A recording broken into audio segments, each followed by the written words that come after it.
রাজ্যের সাথে কোনোদিনই সংঘাত ছিল, সদ্ভাব ছিল না। রাজ্য চিরকালই সংঘাতের পথে হেঁটেছে, রাজ্য চিরকালই সংঘাতের পথে হেঁটেছে, সদ্ভাব তারা কখনো দেখায়নি। রাজ্য কোনো কিছুকেই মানতে রাজি নয়, সাংবিধানিক রাজ্য সাংবিধানিক কোনো কিছুকেই মানতে রাজি নয়। জোর যার মুল্লুক তার, হ্যাঁ, এটাই রাজ্যের একমাত্র লক্ষ্য।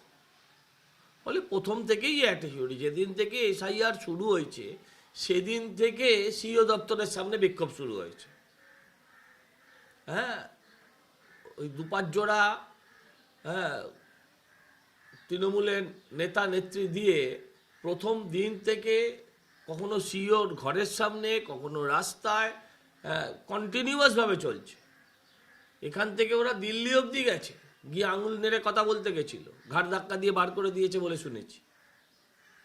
তো কোনো দিনই সদ্ভাব দিয়ে চলেনি। যখন এসআইআর শুরু হয়নি, যখন মানে কার্যপ্রণালী রাজ্যে শুরুই হয়নি, তখন থেকেই সমস্যা চলছে।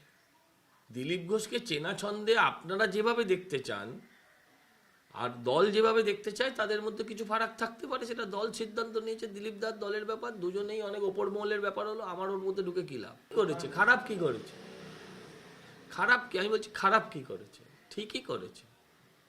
এই পুলিশ যেদিন ইডি সিবিআই মার খায়, সিআরপিএফ এর জওয়ানের মাথা ফাটে, এই পুলিশ তখন থানায় বসে পিকনিক করছে।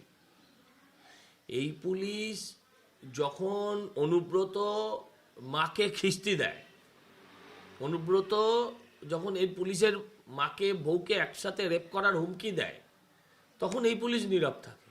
এই পুলিশ ডিএর কর্মীদের যখন মারে, কর্মচারীদের মারে, আরে ডিএ বাড়লে তো তোরও বাড়বে। এই পুলিশ শিক্ষকদের বুকে লাথি মারে। এই পুলিশ বিরোধীদের ঘর ভাঙে, আমার দরজা ভাঙে। বিশ্বাস করুন, সে যদি অপরাধী হয়েও যদি পুলিশকে সে মারে, বলতে খারাপ লাগলেও আমি বলছি আমার খারাপ লাগে না। যে মার খেয়েছে সে ব্যথাটা জানে, যারা টিভি দেখছে তারা সবাই জানে না।